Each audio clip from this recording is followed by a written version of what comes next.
Assalamualaikum warahmatullahi wabarakatuh. Perkenalkan saya Muhammad Syafaat dengan NIM B1A123117. Pada kesempatan kali ini saya akan membahas artikel dengan judul Analisis Dinamis Hubungan Antara Harga Saham dan Variabel Makroekonomi Menggunakan ARDL. Baik, selanjutnya tahapan olah data yang digunakan dalam artikel ini. Yang pertama yaitu uji stasioneritas, yang kedua uji asumsi klasik, yang ketiga uji kointegritasi, yang keempat uji error correction model, yang kelima uji lag optimum, yang keenam estimasi model ARDL, yang ketujuh uji bond test, yang ke-8 uji stabilitas model. Baik, di samping adalah hasil perhitungan uji stasioner. Dengan menggunakan ADF didapat nilai stasioner untuk variabel yang digunakan pada first difference yang dapat dilihat pada tabel di samping. Ini secara keseluruhan menunjukkan bahwa seluruh variabel yang digunakan adalah stasioner, sehingga data dapat digunakan untuk melakukan analisa jangka pendek dan jangka panjang.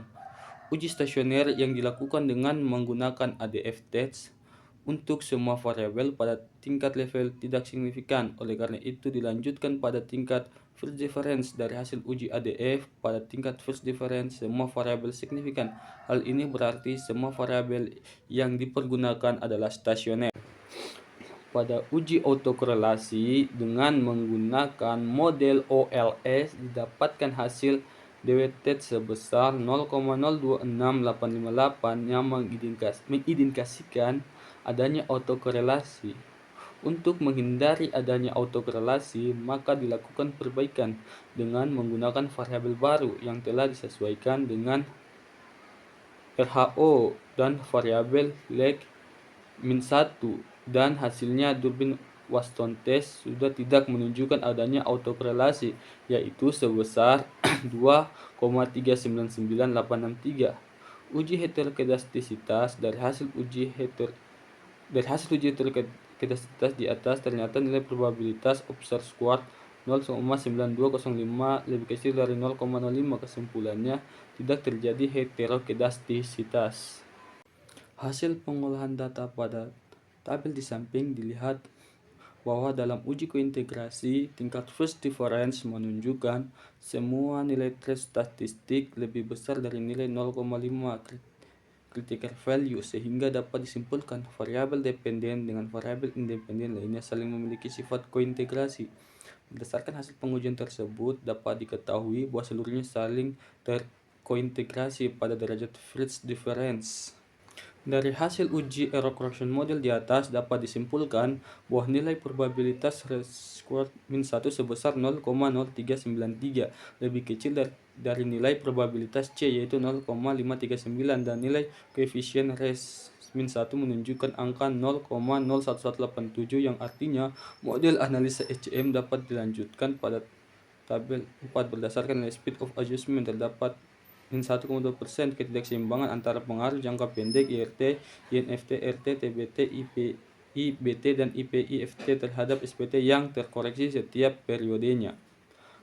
Panjang nilai lag optimal pada masing-masing kriteria, yaitu AIC dan SIC, adalah lag yang memiliki nilai kriteria minimum. Berdasarkan pada tabel di samping menunjukkan bahwa nilai Schwartz Information Criterion atau SC memiliki nilai terendah, yang oleh karena itu lag optimal sama dengan 1.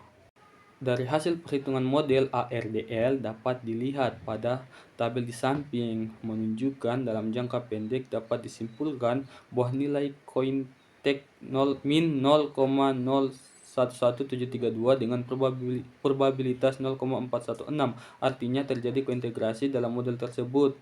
Nilai beta COINTEC yang negatif menunjukkan bahwa model akan menuju keseimbangan dengan kecepatan 1,17% per bulan. Dalam jangka pendek, nilai tukarnya berpengaruh negatif signifikan terhadap saham sektor makanan dan minuman.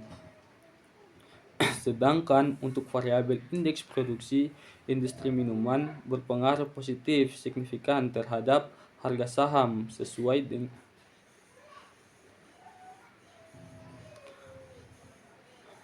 melalui pendekatan ARDL, kita juga dapat memperoleh estimasi jangka pendek yang dapat dilihat melalui nilai ECT atau COINTEC Melalui hasil uji kointegrasi pada tabel di samping, diketahui bahwa nilai kointeg min 1 sama dengan min 0,11732 dengan signifikan pada level 5% yang berarti terjadi kointegrasi jangka pendek. Dalam model ini, koefisien kointeg selanjutnya akan digunakan untuk mengukur speed of adjustment yang merupakan kecepatan penyesuaian dalam merespon terjadinya perubahan. Nilai ECT atau kointeg valid jika koefisien bernilai negatif dengan probabilitas signifikan pada level 5%. Pada penelitian ini, model RDL 1001010 memenuhi persyaratan validitas tersebut, sehingga dalam penelitian ini kita dapat menyimpulkan bahwa model akan menuju pada keseimbangan dengan kecepatan 1,1% per bulan. Dari hasil uji kusum dan kusum tes dapat dilihat bahwa model dalam keadaan kurang stabil karena garis kusum SQ berada di luar garis signifikan 5%. Lampu merah dapat dilihat pada grafik di samping. Berdasarkan hasil bond test untuk model ARDL 1001010